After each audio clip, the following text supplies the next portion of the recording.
I wanted to get back to my fundraising roots today because here on our YouTube channel, we focus a lot on digital fundraising and nonprofit marketing. And I guess our topic today could apply to online fundraising too, but that is how to develop a nonprofit case for support versus a nonprofit case statement, because these two terms are often used interchangeably, but they're actually quite different.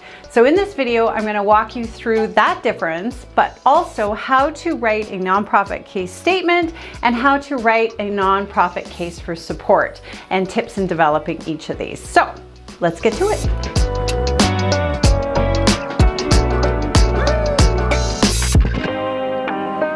So let's start by defining the difference between a case for support and a case statement. Now, a case for support is a reference tool for internal use by our staff, our board, and our volunteers. It's much like a backgrounder or a warehouse for all of our key messages. It's a living document that is constantly changing, and it's basically a collection of our key talking points. So here's an example.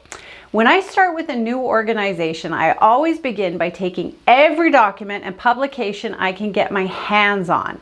And I pull out all of the key information and I organize it into a brand new document broken down into different sections on the who, what, when, where, why, how.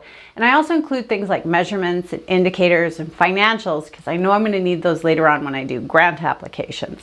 So it's this massive document that holds all of the great information about our organization that I can repurpose when creating an individual case statement. So what's a case statement? It's your request for support. It's an external document that is shared with your donors, and it gets into specifics on the campaigns you are fundraising for. So you take your key messages from your case for support and flesh them out into a narrative for your specific case statements for each of the requests that you're going to present. Now, we can use case statements for everything from full-blown grant applications to capital campaign packages, all the way down to direct mail or even social media campaign. Now, just a quick aside, sometimes when I'm writing a grant request, they might ask a question that's not already answered in my case for support. So I'll take what I write for that and then add it to the case for support. Or maybe there's a day that I'm on fire and just inspired and I rewrite a section. I then take that and add it back to my case for support. Again, the case for support is the warehouse for all the key messages. You can probably already see that having this case for support as a living document can help in two main ways. One, it keeps your key messages consistent. And two, it saves a lot of time when creating your case statements because copy and paste. Now let's look at our case statements. And there's a ton of information out there on the web about how to write a case statement. But here's what I do for it and when I write a full case statement. Now, if I were creating something simple like a social media ask, I would take this and scale it down, but the same rules still apply. First and foremost, I need to get inside the head of the person or the organization that I'm sending the request to. And I often create donor personas, which I think I'm going to do a video on soon because it's super important to identify your target audiences and their motivations, their pain points, and their demographics so you can speak to them in their language. Now, I want to create an introduction, and like with any intro, it has to grab attention and draw the reader in or the viewer. Video case statements are kind of the hot new thing. Now, I'll often add this introduction to the title page of the document that I'm creating, and it's a quick who we are, what we do, what we're asking, and the impact that it'll make.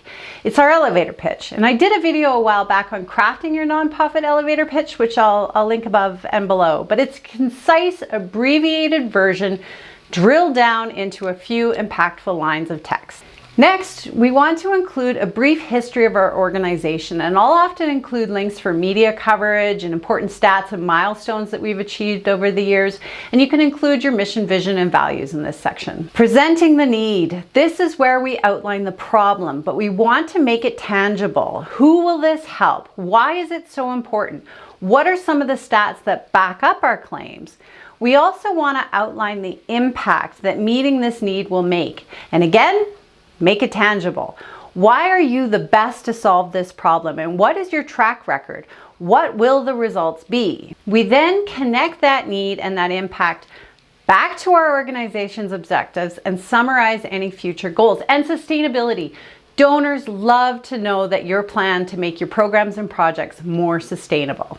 We add a section for leadership to our full case statement, as well as financials like budgets and campaign goals. And how are we going to use the money, and how are we going to report back to the donor on the use of funds? You can also add a chart for gifts and benefits. We've all seen this. That's where you have the different gift levels and what the donor will receive for each level in terms of recognition. And just a quick note, here in Canada, we have very strict rules about recognition and tax receipts, so be sure to follow CRA guidelines. Now we close with a conclusion, hitting all of the key points and asking for their support. We must ask. We cannot leave it open-ended. We always ask for what we need based on the research we did to determine the prospective donor's gift history. And then finally, add our contact info and next steps. Now, some pitfalls to avoid would be using long verbiage or complicated language. We always have to remember our target audience and write at their level. Pleading or using guilt and shame, big no-no, or making big grand claims that we can't back up. We always need to back up any claims we make. Or having no real purpose or need, being too vague in our request. Jargon, or being too politically correct. I might take some heat for this, but if the world says one thing but your organization says another, the world won't know what you're talking about. Anyhow, in summary, your case for your support is your warehouse for all your organizational's information. Your case statement is where you do exactly that. You state your case for support. So I hope this was helpful, and as always, feel free to comment if you have any questions or topic suggestions, and see you next week.